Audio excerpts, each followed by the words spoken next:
Good afternoon, everybody. I'm 80 years old. I'm very excited about being 80 years old because I'm able to look back on my life, not in photographs, but like a lot of you, I've got a digital life. A digital life is an ego life, which means that when I'm buried or incinerated, whatever happens to me, my digital life will live on. In fact, I could probably take it to the pearly gates. Hi there, this is me, there's my CV. It's on about 30 videos. So today is a special day. Today I'm going to tell you how I can deliver to Mother Earth and all you wonderful people what you want, but what the politicians and the engineers and the scientists across the globe don't want, because I am going to remove their gravy train of universal taxpayers' money that is going towards innovation zero. What a lovely word that is. That means technology will get us to zero emissions. Have we left it too late? Well, on my telephone, I've got numerous photographs, and I'm going to quote from this particular one, and it says, back in 1912, an eminent scientist wrote, "The world is consuming X trillions of tons of dirty black coal and making X billions of CO2 emissions. This," he said, quite honestly, because there was no alternative, "is not a problem in 1912. But if nothing is done in 100 years' time, if I can put it bluntly, the smelly stuff will hit the fan." And so here we are, trying to fiddle whilst the planet burns. We hear daily about how we have thermal runaway, and people say to me, "What is thermal runaway?" Oh, it's a very simple system. First of all, two electric cars collide, or they hit a wall or do something silly. Instead of a fender bender, smoke starts to appear from underneath the car. And the occupants are clever enough to run away, because where there's smoke, there's always fire. But this time, it's not fire like we know it, like burning gasoline. No, this is like a blowtorch. Thermal runaway is where the chemicals in your supercapacitors, stroke your modern supercapacitor battery packs, produce a chemical reaction which is worse than thermite, which is worse than the material used in the Vietnam War, etc. So what have I got on my table in front of me? I've got a whole series of things which are going to send a shiver down the spine of all those politicians who are dishing out taxpayers' money to build mega battery factories, to go in search of lithium and put it out in pools across the land as if those pools were solar cells. But they're not solar cells. They're using the sun to dry the moisture out of the lithium, so you have the dry lithium powder. And why do they need all that dry lithium powder? Because it goes onto the electrodes, which might make part of the chemical reaction that you get in a modern supercapacitor stroke battery. Now, the other thing that they're all searching for and turning a blind eye to is cobalt. Cobalt will represent probably the anode in the chemical reaction. But cobalt is in very uncivilized places. And as they're uncivilized people are exploiting poor, helpless children who have to mess around in muddy holes with their bare feet to find lumps of cobalt ore. So across this table, I have the solution that requires no cobalt, no lithium, no mega battery factories, and will actually give to the working man what he wants: jobs, and more jobs, and more jobs. Because what I need are green steel 12-litre water piston accumulators. What a lovely mouthful that is. But in simply terms, green steel is the new buzzword. But you can't have green steel unless you have a market for it. So I have now produced a market for millions, if not trillions, of 12-litre, 2,000 bar green steel water piston accumulators.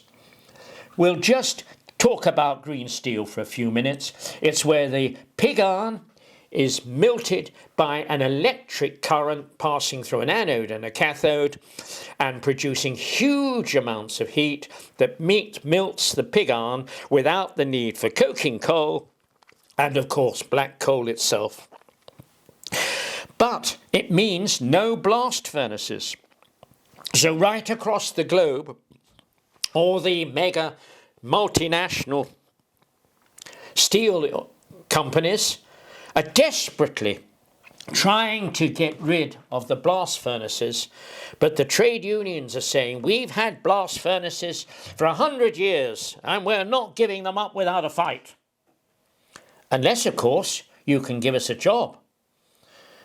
But we can't make green steel unless we have a market for it. So I say again, listen to me, and we will have that market. So nobody will be made redundant when they close the blast furnace down, because we will want more and more electric arc furnaces to make more and more green steel water piston accumulators. Now, let's go back to green energy. We see daily in our papers and in technical magazines whole hillsides, hundreds, thousands of acres of solar panels. So the cost of making solar panels has so hit the deck that it's now in a negative position. So you have to keep covering the planet with solar panels just to use up the technology.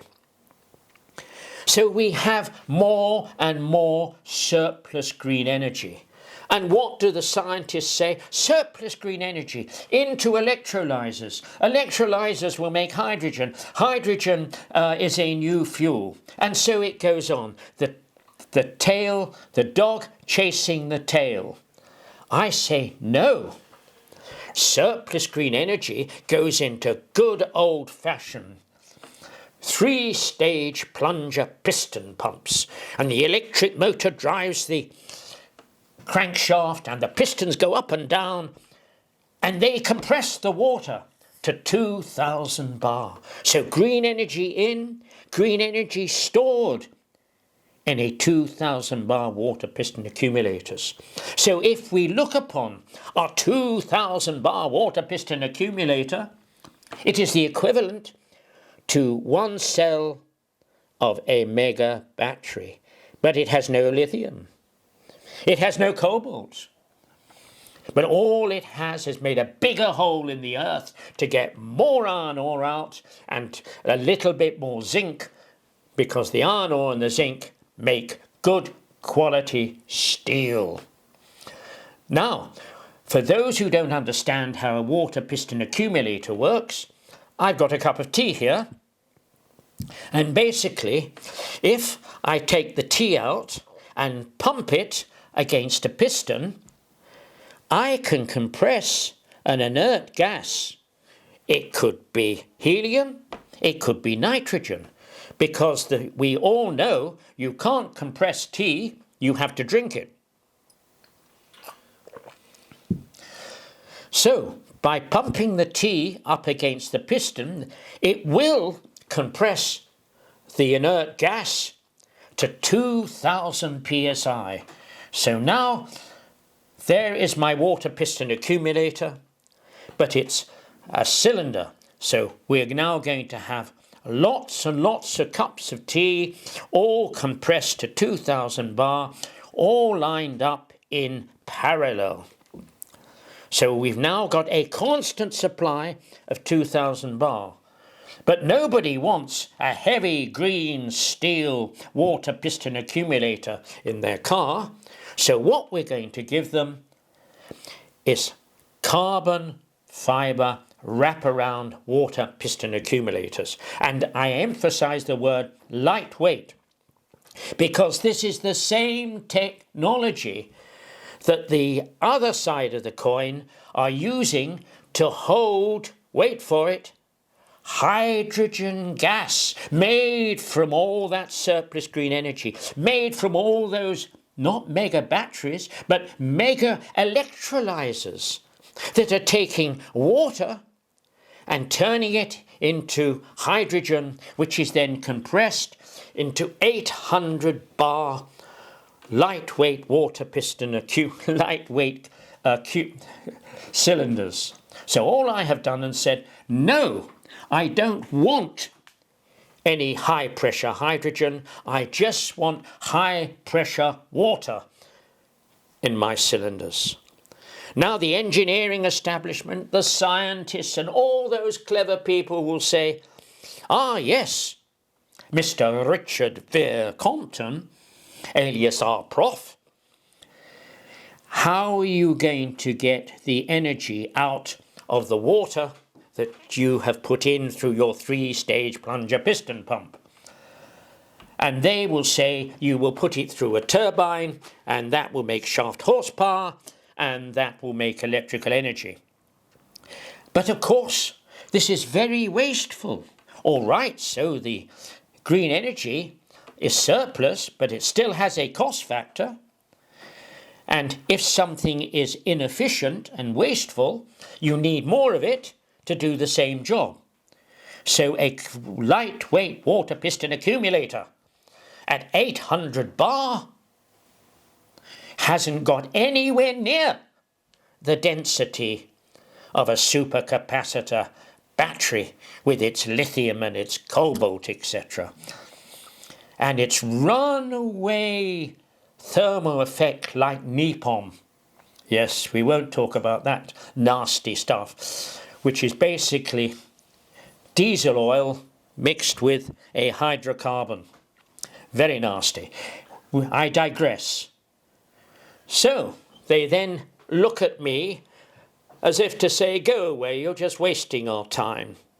And I say, no, you have to listen to me, because I am taking the water out of my lightweight water piston accumulator, not at 800 bar, not at 500 bar, but possibly 150 bar as a puff of water mist. And they will again look at me, well, what can you do with a puff of water mist at 150 bar? And I will show them this circuit diagram, and it will then make the hairs on the back of their neck stand out, because all it is a mirror image of a split turbine with a physical gap which could be full of air, and it probably is. So one side of our turbine we're going to call negative, because it uses a negative feed line to pass through the water-cooled split turbine, and it is pulsed by an inductor with a suitable value electrolytic capacitor in parallel. So what is now happening, we're going to have a negative, which we will now call a cathode, and if we pulse the other one with a positive, we're now going to have a pulsed inductor with an electrolytic capacitor strapped across it, passing through one half of our turbine, which of course is water cooled, where I will come to that in a minute, which means that that is now positive. So anybody who understands the old days of thermo valves, rectifying valves, will know that we now have a cathode charged with electrons, and we have an anode charged with a positive plate, and the electrons from the cathode will want to cross over to the positive plate, but they cannot do that for the simple reason that the resistance of the air in between. So what is the clever trick that our prof, alias Richard Vere Compton, has come up with? He's gone back to the old days of smokeless coal, when we suddenly realised with the pea super fogs that we were experiencing in London in the 50s and 60s, something had to be done about the burning anthracite coal, lovely big black lumps of coal making huge amounts of particulates, and therefore with temperature inversion, lovely thick pea super fogs where you couldn't see the palm of your hand in front of your face. So what has Richard Vere Compton done with this? He's very simply, that's me of course, he's very simply taken activated carbon fibres and forced water, stroke seawater, into those fibres at 150 bar or less or more, depending on how much pressure each individual fibre will take before it shreds. And now we've got a activated carbon fibre which is water rich. Water, as we know, is H2O. So when it is fired by high pressure water again, and it passes between the two electrodes, the cathode flows through to the anode, but it does it at 500 amps and vaporizes our fuel pellet. By vaporizing it, it immediately converts the oxygen in the water to ozone, O3 from oxygen. And this is a chemical reaction brought about by the very high current that's passing through the fuel pellet and exploding it.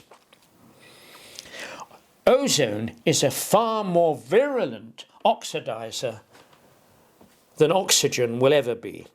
So we now have a contained explosion producing a plasma that is now backdriving our turbine because it was already rotating, so there's no inertia to overcome, we just add more inertia to it. And this backdrives the electric motors as generators. So now we have harnessed the explosion as one energy output. But now, because we started off with seawater stroke fresh water in our fuel pellet, we have either saturated steam or superheated steam, which is hydrogen rich.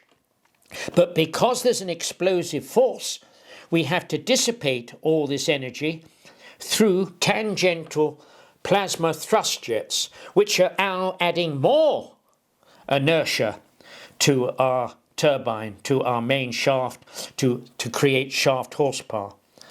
But as the gas rapidly cools, it is now hydrogen rich.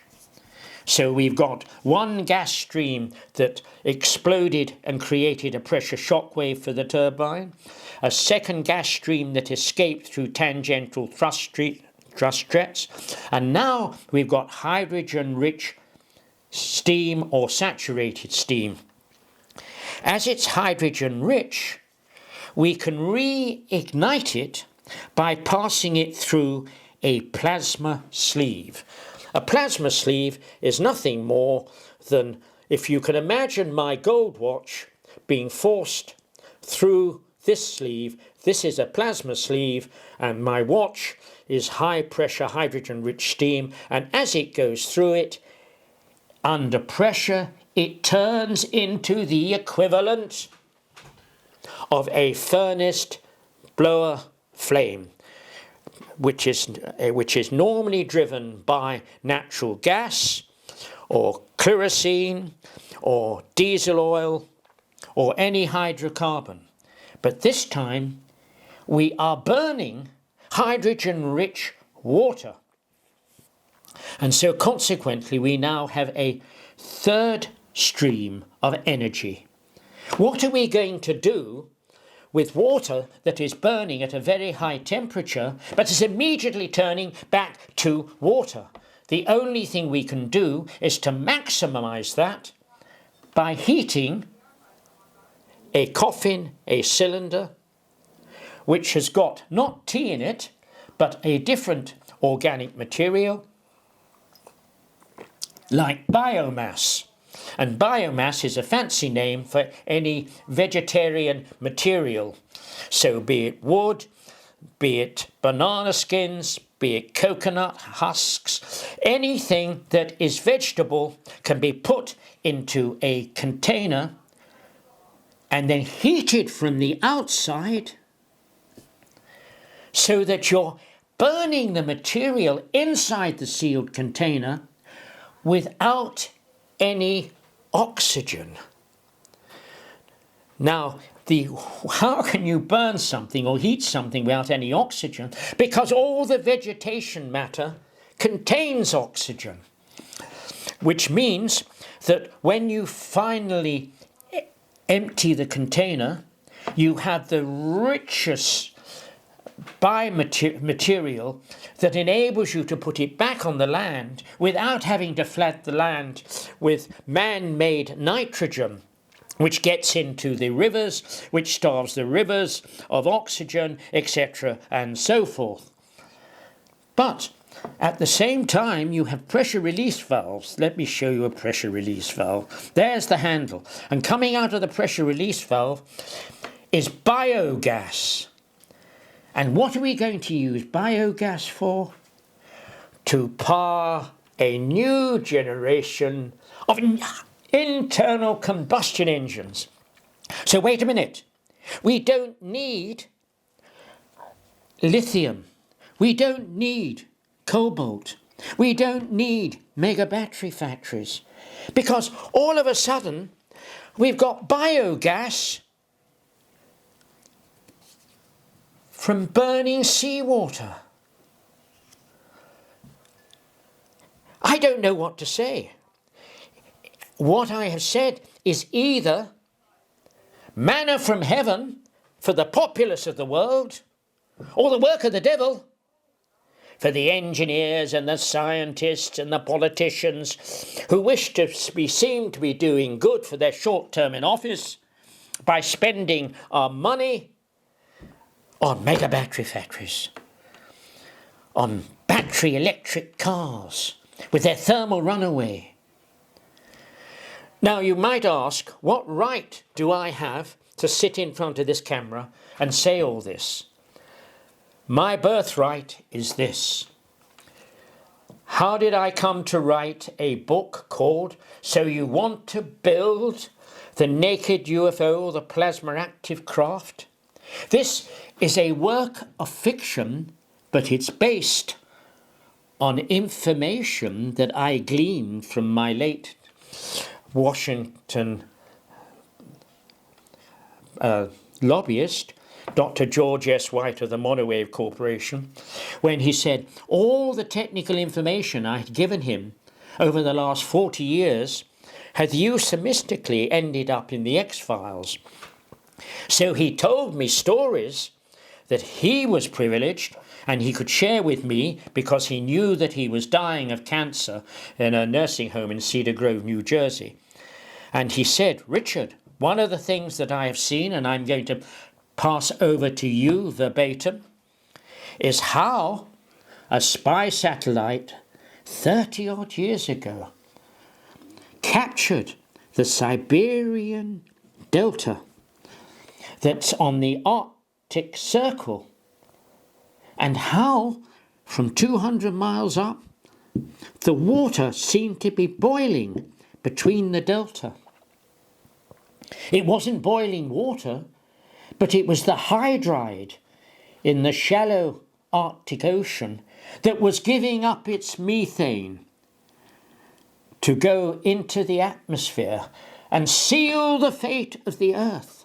So no matter how much we want innovation zero, it's not going to happen, because all the heat over all the years into the Pacific Ocean worked in a different way to the thermodynamics of atmosphere, whereby in the thermodynamics of atmosphere, as the textbooks will tell you, hot air rises and cold air takes its place. But in the deep oceans, for some unknown reason, the system is reversed. The hot air sank to the bottom of the ocean and drove the cold air out. So for 30 or 40 years, we were living in a fool's paradise, saying that the Earth isn't warming up because the Pacific Ocean hasn't got a temperature increase. But oh dearie, dearie me, all that hot thermal currents at the bottom of the Pacific Ocean formed an ever-increasing thick current. And as the current flowed round our Mother Earth, it ended up in the shallow Arctic Ocean.